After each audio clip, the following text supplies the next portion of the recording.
keep my heart set upon your voice, knowing that your word, it never comes back void.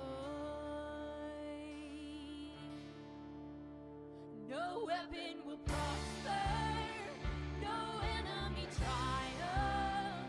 He will not overcome, he can't scale these walls.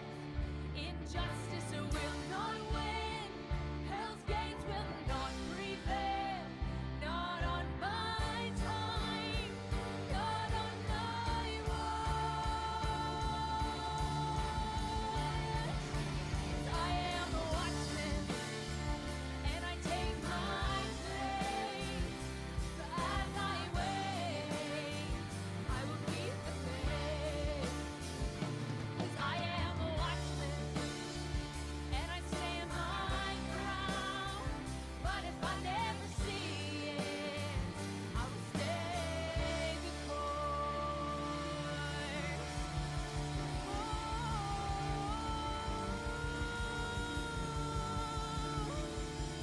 I will run the race, I will fight the fight, and I will keep the faith.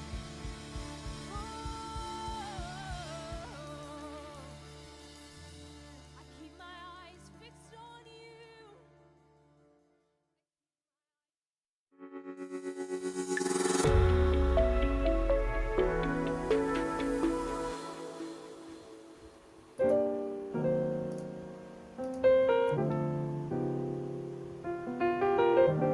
Hello there, welcome to Noon Prayer Watch. It's Friday. The weekend is here. Shabbat Shalom. Hope y'all had a good week. This is Jacob coming to you from Osaka, Japan. Thanks for tuning in or catching up on the replay later. Anytime you watch our content, we very much appreciate it. Thank you for your support, for your participation. We are here at Noon Prayer Watch every day, not every day, almost every day. We are on the wall watching, praying, and discussing what is happening in our community, cities, nations, and planet, talking about issues, but not just giving you information, talking about solutions, hopefully increasing our consciousness of what's going on and how we use the kingdom principles that we believe in to address them, not just in principle, but also, again, in our daily lives. And so the goal of these broadcasts aren't just to tell you about stuff, but also how you, how I, how all of us can address these issues. Or if you know somebody that has a problem, we can help them out as well. Today's topic is, if you've seen the thumbnail, wherever you watch our content, the loneliness epidemic. And I really felt led to talk about this week. And the longer I thought about it, the more that I prepared, I realized how deep and complex of a topic this is. I could talk probably, me and my opinions, also what I know, what I've experienced with this, which we'll get into later a little bit. I could talk a long time about this topic, and so I've worked very, very hard to condense what I need to say, at least today, this week, down to a certain amount of time. Don't want to go too long, but want to just introduce the problem. I would like to talk about some biblical principles in regards to the problem of being alone, and then get into some more practical things, some real life examples, especially here in Asia where I live. The loneliness epidemic is much more severe, I guess you could say, in a certain way, not physically, but emotionally and spiritually. And we're going to talk about some solutions, some kingdom solutions on what we can do, what we can pray for to achieve victory over this issue. And that is what we are at. We in the kingdom, we are after. We are after victory. We are here to be overcomers of these problems, not just in our lives, but in our communities, in our nations, everywhere. As broad of a scope as we can make an impact, that is what we want to do. And we need the help with other saints and other countries and other places to do this as well. We can't do it by ourselves. Okay? So, the loneliness epidemic. You hear about this a lot in the news, on social media. People are talking about it all the time. Why do we feel so isolated? Why do we feel so alone lately, especially in the modern era? It is a major problem and it's slowly strangling not just our cities, not just our countries, but our entire race.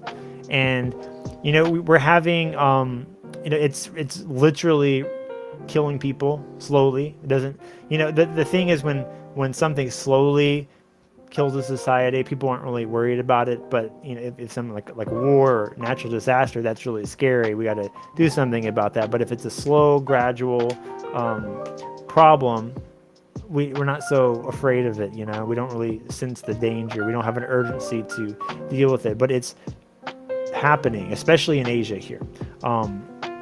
It's really, really bad, more than we realize. And before we can do anything about it, it's going to be too late. Like demographics is destiny. Countries like Japan, Korea, especially, are within 100. Within our lifetimes, you're going to see a huge percentage of the population just disappear, and empty cities and schools and all the abandoned buildings everywhere. We're already seeing that here in Japan, especially in the countryside here. But you're going to see more and more of it as we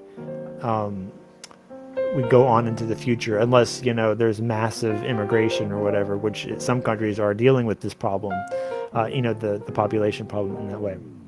Anyway, it's a big problem, but it's affecting. I'm seeing young people, relationships with each other, getting married, staying in relationships. I'm seeing that, like, people love to talk about this on social media, why it's so hard for people to date and to find a partner and all of that sort of stuff, especially when we have the internet and all of these services and apps to find people. Why is it so difficult?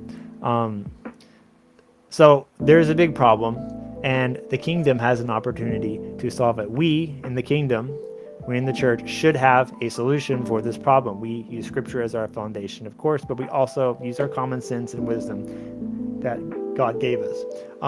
In our churches and in our communities, the ones that are healthy at least, we should not have this problem. We should not have people in our churches, our communities, should not be alone, unless they just choose not to do what they need to do to overcome that. That happens sometimes. People just are stubborn. I've been there. I'm not judging anybody, but in general, this issue shouldn't exist. The world should look at the church, should look at the kingdom, should look at Christians and see that they don't have these issues. When we overcome loneliness, when we get it out of our communities, that should be a testimony for the lost to look at and to learn from and to be drawn, to God in that way. Okay.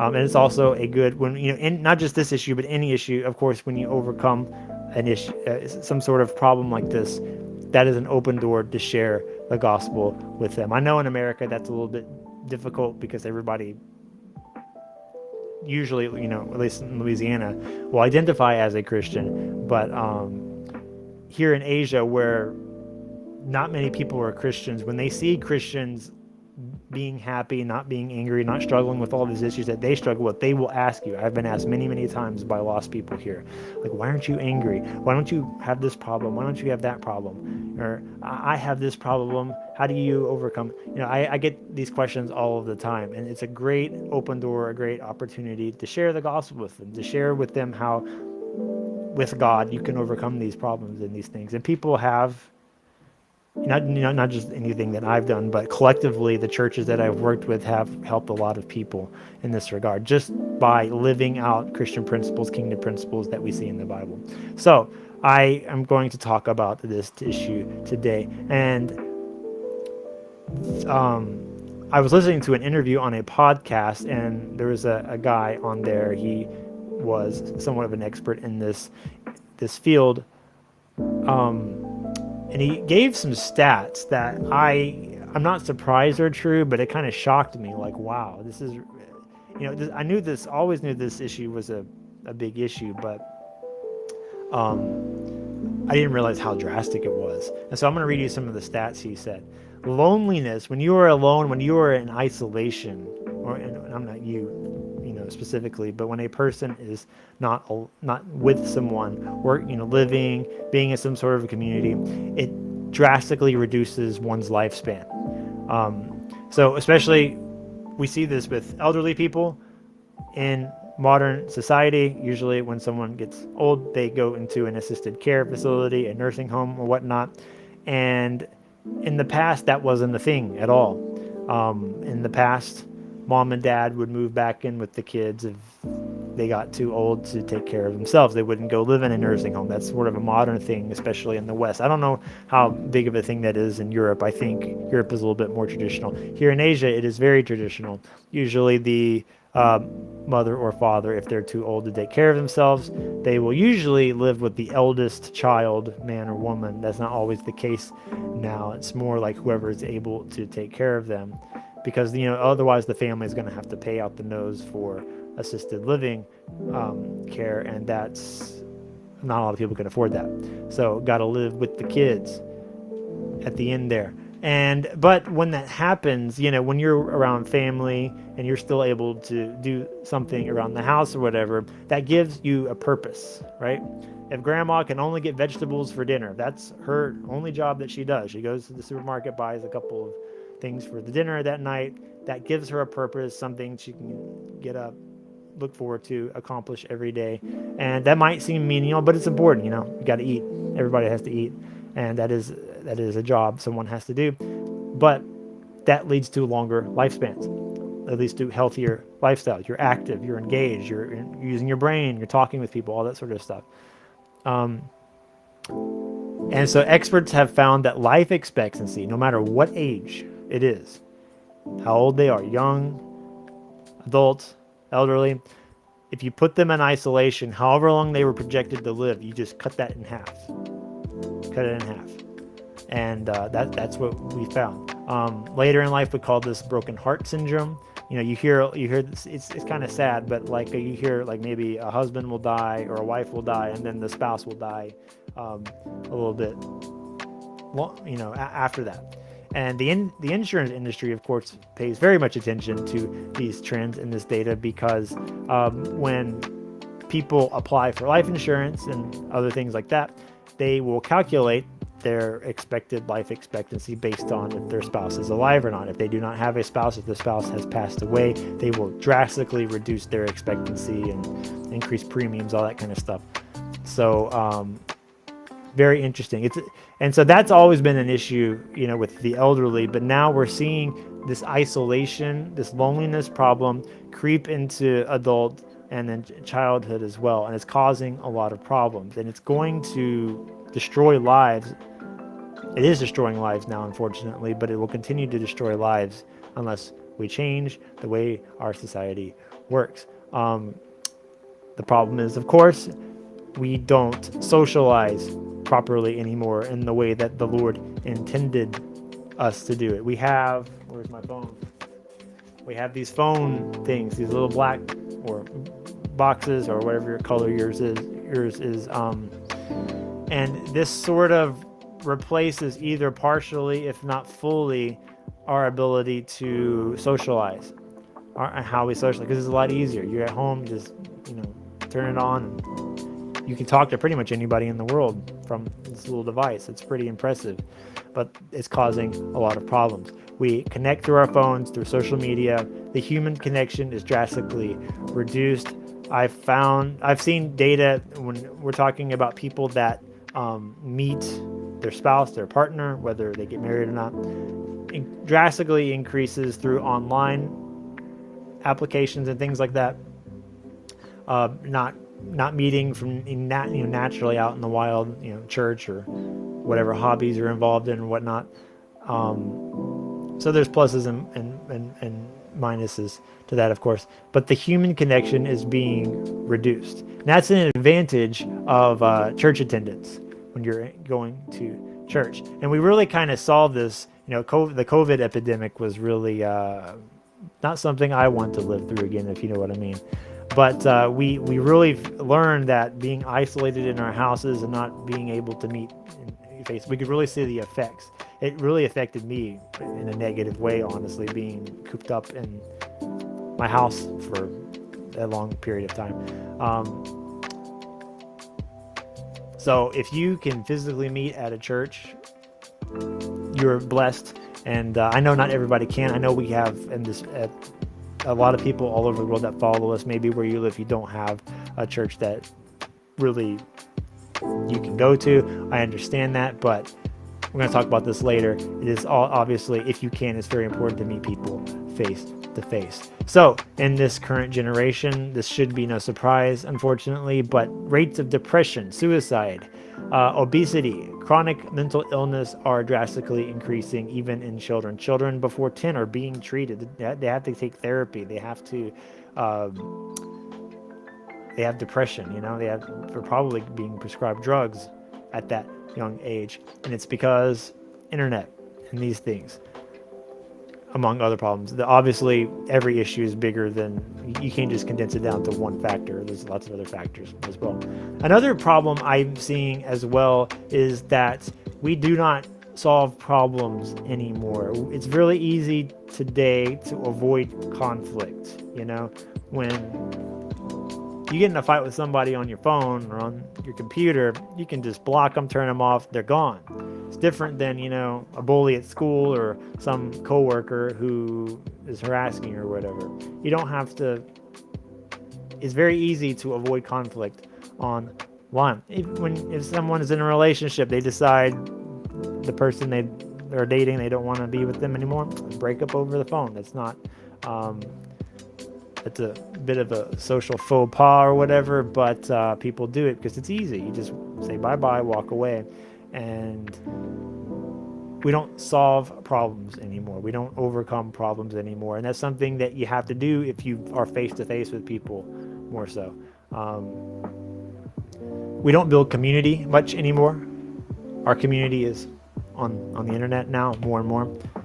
And so this is causing a lot of problems, and we really have to look at what we're doing, especially when it comes to the next generation, the younger crowd coming up. I have a daughter now, and I can guarantee you, as I would say, probably the first generation to grow up with this digital technology, this digital era, the internet or whatever. Like, as the internet grew, I was growing up. I was a child. I first used the internet in like 1995, 1996. I used the internet before there were search engines, where you just had to know what the website name was. You couldn't find stuff. I remember my dad, one time I was on the computer, he was like, go to yahoo.com. And I'm like, what's yahoo.com? And then we pulled it up, and he's like, search for anything or whatever, at the time, I really like military, helicopters and airplanes and things like that. So I would like just look at pictures of that kind of stuff, information on the internet.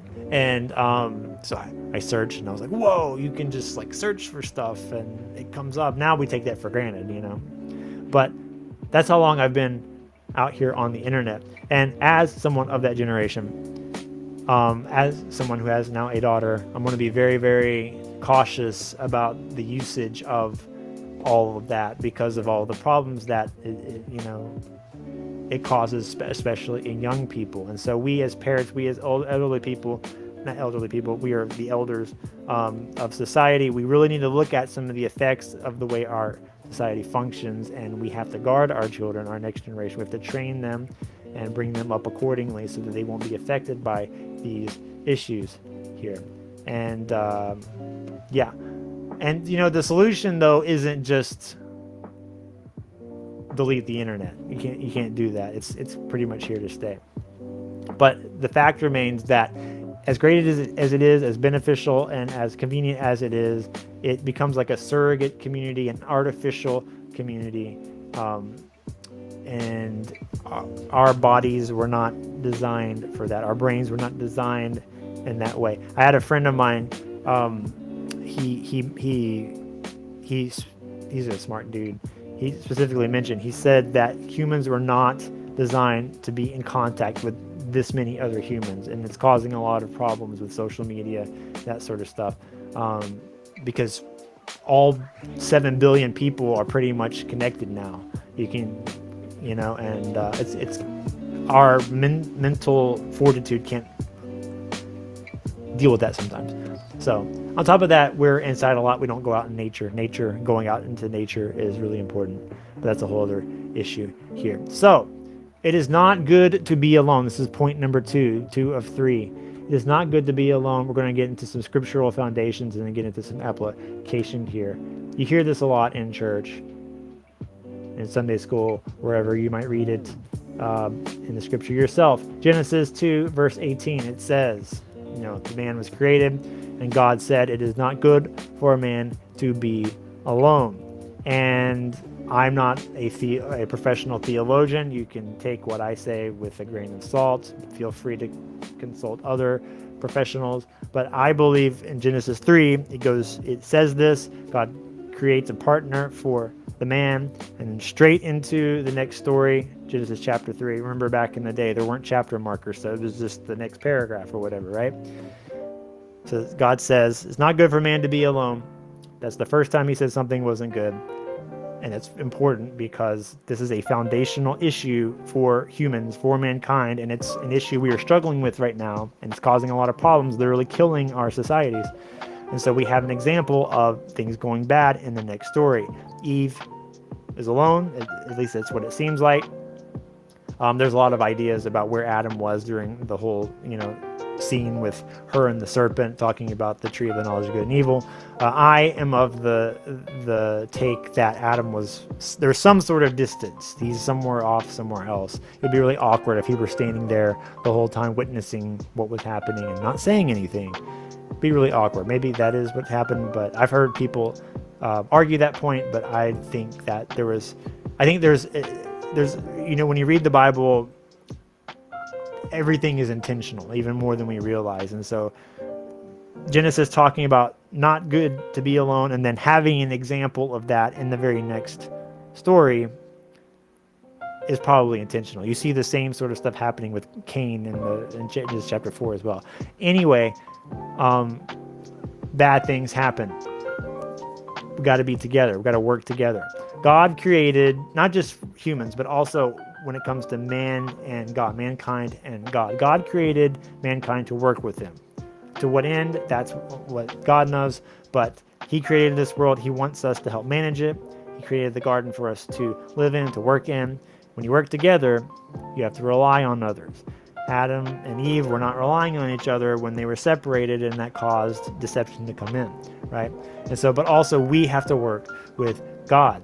And so what we have to do is we have to rely on God. We have to rely on his knowledge, his wisdom, all that sort of stuff. But when we have access to the knowledge of good and evil, we have our own knowledge, our own understanding, our own judgment. We don't need God anymore. That is what mankind chose. They chose to be alone, to be apart from God, and there was a kind of a separation there. You can see this because when the man was alone, God said that wasn't good. He created a helper for him, and that was kind of like a covering. If you look at the Hebrew, this is a lot more clear than in the English. But the helper, the woman, was a type of a covering for him. And so when Adam and Eve rejected God, decided to eat the knowledge of good and evil fruit, they created fig leaves. They created a covering, and it wasn't a very good covering, but nonetheless they did.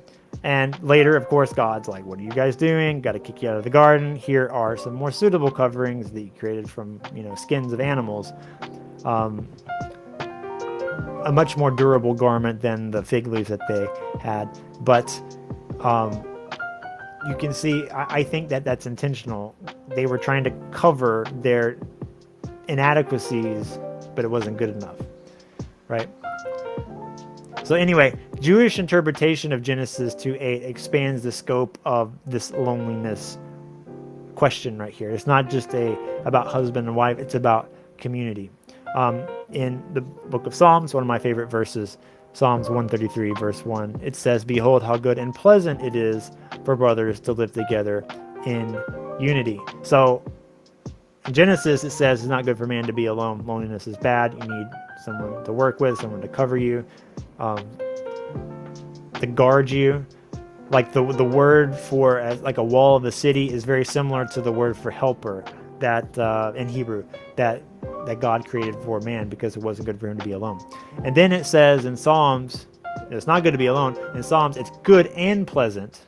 It's not just good, it's good and pleasant, which is significant, for brothers to live together in unity. So I think that's really interesting. That is a philosophy, that is a principle that we in the kingdom really have to embrace and exercise in our daily lives. community is what separates humans from animals. Animals can cooperate, they can live in a group in order to survive, but they can't build community like we humans can. That's really what separates us. And so with the internet now, the way our society functions is kind of at odds with these biblical principles. It doesn't feel like it because you can talk and communicate with people on all of these devices that we have, but it's not the same thing as face-to-face physical presence, right?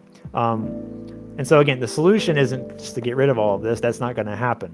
You can eschew it, go live like the Amish out in the countryside or whatever, but the problem will still remain, and so we have to learn to adapt. Getting rid of all of this stuff is not feasible. It's not going to happen, and I don't think that's what that's the solution that the Lord wants us to do. So we have to learn to live with it, but we also need to not let it replace physical relationships, physical community as much as possible. And again, different people have different solutions. Again, it is especially dangerous for children. As a teacher here in Japan, I can very much attest to that. I'm going to get into that in a little bit. Hebrews 10, this is a famous verse, Hebrews 10, 24 through 25. Paul, or whoever the author is, there's a lot of ideas about that. The author of Hebrews says, "And let's consider how to encourage one another in love and good deeds, not abandoning our own meeting together, as is the habit of some people, but encouraging one another all the more as you see the day drawing near." So even back 2,000 years ago when the church was just starting, there was a habit of some people, as the Bible says, to not go to the physical meeting. But the author of Hebrews says, don't forget about it. Don't abandon it. Don't forsake it.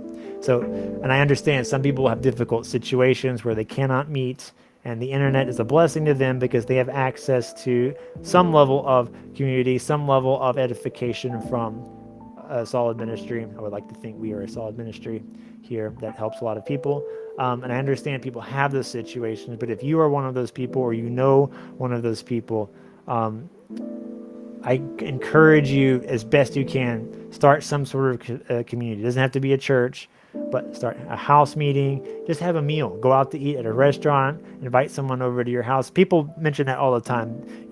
People used to meet, especially where we're from in Louisiana, used to go over to each other's houses all the time to socialize, and that seems to be a lot rarer now. I don't live in America now, so I'm not sure how rare it has become. It's quite rare where I live right now here in Osaka, unfortunately, but just having a meal every week or every other week do you a load of good, and that's based on biblical principles.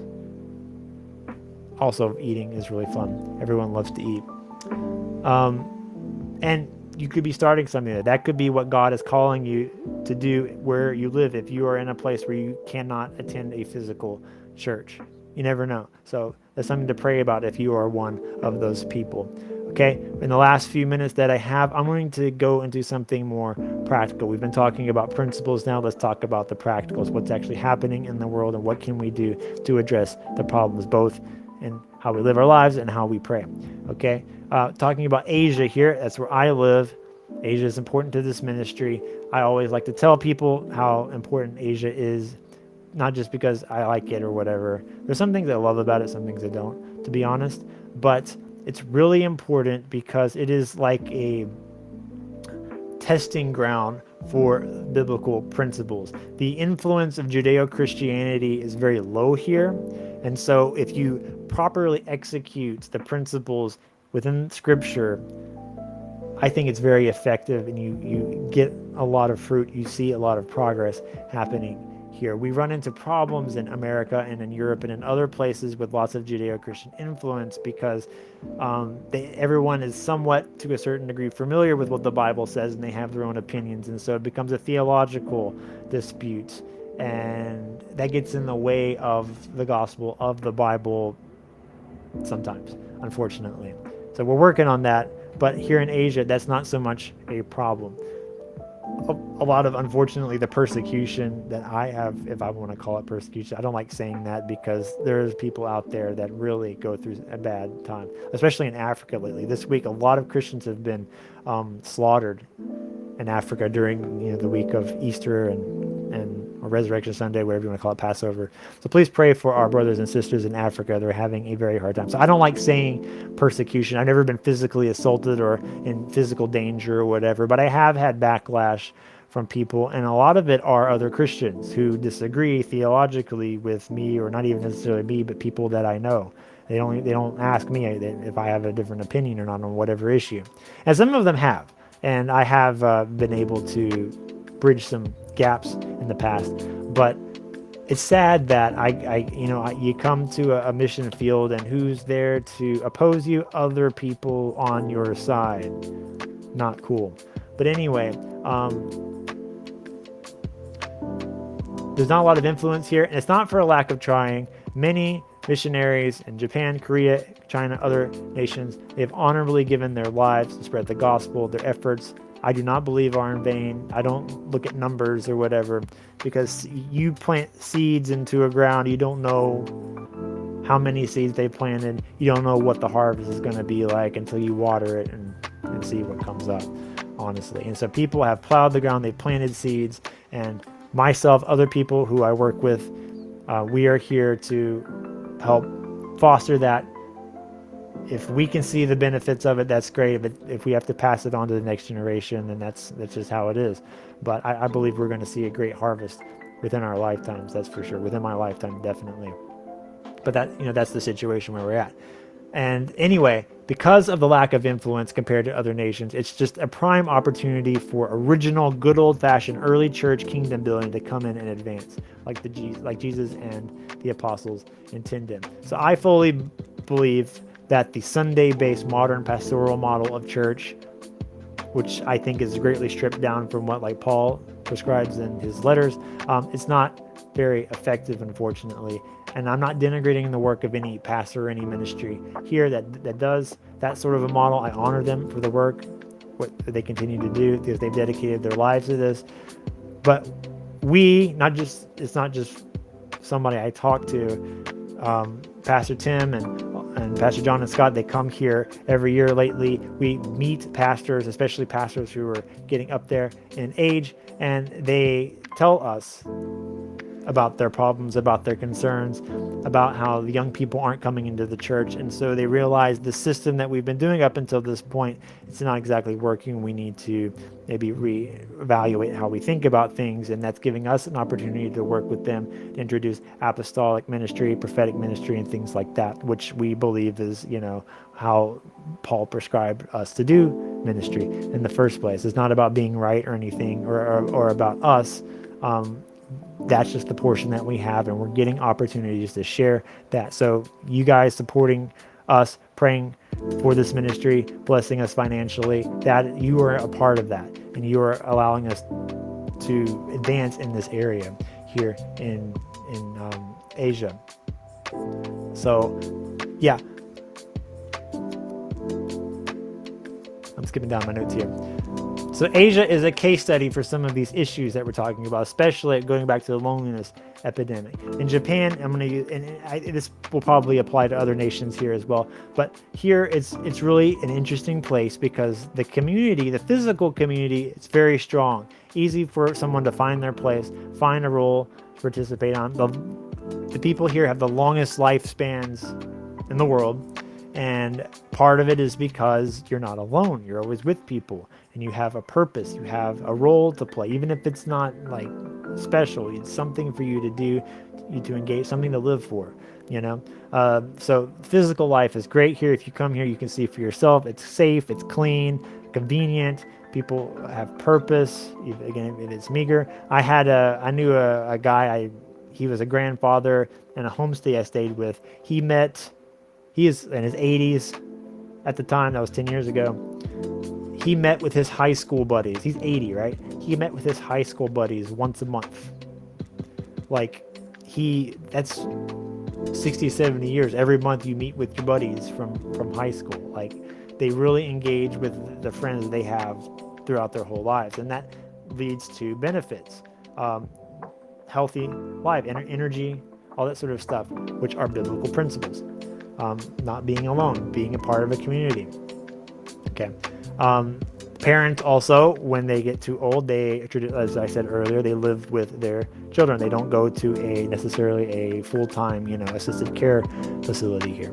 And so the physical side of things looks great. The problem is the spiritual, the emotional life. It's very poor. Japan's very safe, but I always tell people, it's very safe except from yourself, because suicide is so high here. No one's going to hurt you here, but the people here, who do they die to? They die at their own hands, unfortunately. There's also a form of isolation baked into the culture, a kind of emotional isolation, because it's not good for man to live alone, but I also think too much of a good thing might not necessarily be good as well. And so when you live around 10 million people all of the time, it's like too much for your brain to handle. And so emotionally, you have people here distance themselves from everybody around them. And so it's really weird. You can be around tens of millions of people every day, but you feel so alone, like by yourself.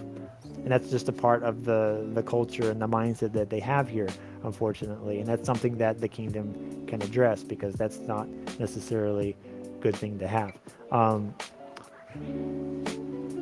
We have nice countryside here, lots of open spaces. The government really wants young people to spread out and move out there. They try to bribe them with financial incentives, that's the right word, but they're not taking the bait. We have a recluse problem, people that will stay in their house all of the time. I've had a lot of students, not a lot, a handful of students when I was a teacher. We had this problem. They won't come to school because they don't want to leave their house. One boy told me, he would get dressed, ready to go to school, but he went to the door and he was like, I just couldn't open the door and leave my house. And there's a lot of reasons for why that happened. And I even sort of, when I moved here, I kind of experienced that, where there's just so many people, and there's all this pressure, you don't want to go out into society. It's just too much sometimes. And so you feel safe here. It's like your only place of solace, and it's really hard to go out. And so I struggle with that. This was years ago, especially before I had a family here. But it would be very hard for me to leave my house. Once I left, I was fine, but getting over the threshold was always difficult. And these biblical principles are what drove me to do that. I knew being alone wasn't good. If I had someone invited me out to go do something, I would always say yes, because I knew I really needed that, especially as a single person here. And so that's just a small testimony that I've gone through. I don't really have that problem now that I got a family. I'm around people all of the time here. So these nations are dying out here because of this loneliness problem, mostly due to the internet. Again, Korea is in a really bad situation. So solutions, what do we need? Well, we need community, proper, good, healthy, emotionally and spiritually, physically healthy communities here. Here in Japan, especially, we need more churches. If there is a revival to break out, we don't have enough churches to contain the people at all. We need more. There are lots of places that don't have churches at all, especially out in the countryside. Even in the big cities, it's quite sparse compared to the amount of people that live out here. We need more workers for the upcoming harvest. We need permanent workers as well as temporary workers. I know not everybody is called to permanently move to a nation like Japan, but some people out there are. And so pray about it, or pray for people that you know. Watch Asia, because the problems that you see here will eventually come to other developed nations. The depopulation problem is now manifesting in nations like America, nations in Europe. We'll also watch Asia, because you'll see how the kingdom of God overcomes the problems here. And I hope that the victories achieved here will serve as examples of how to achieve the same kind of victory in other nations. So in conclusion, fellow saints, do not neglect community. If you are feeling alone, know that you are not alone. For one, God is with you. You got to seek him first, build your relationship with him. The second thing to do is to get plugged in more with your church. Even if you go to church often, just showing up isn't necessarily enough. Most churches have plenty of things. They need helpers all the time for so many things. So ask around and see what opportunities are available. Don't be shy. And then 3, build community outside of church, because church isn't just a one-day thing. As you all know, it should be a lifestyle that we experience throughout the week, both in our homes as well as in the actual building of our our body. Again, meals are great. Everybody loves food. Everybody has to eat. Meals were a big deal to the people in the Bible. It was a big part of their culture, especially the early church. Jesus was constantly having meals with people. There's plenty of examples in the Gospels about that. So that's prayer point number one, if that's really a prayer point. Prayer point number two, pray that the kingdom will achieve victory over this loneliness epidemic. May our victory be a testimony to the power of God. May the lost see what we're doing here. Pray for the Asian nations, especially where these problems are quite bad. We are seeing nations slowly disappear, some faster than others, like Korea. Pray that the kingdom here rises up and claims victory over the darkness. That's all I have for you today. Thank you for watching. Please like, share, subscribe, comment, hit the notification bell. This is a small way you can help support this ministry. If you'd like to donate to us financially, give an offering, you can do that through the CCS app on your local app store, whatever type of phone you use or computer that you use. Be blessed and have a great weekend. Thank you for watching. I'll see you next time. Goodbye.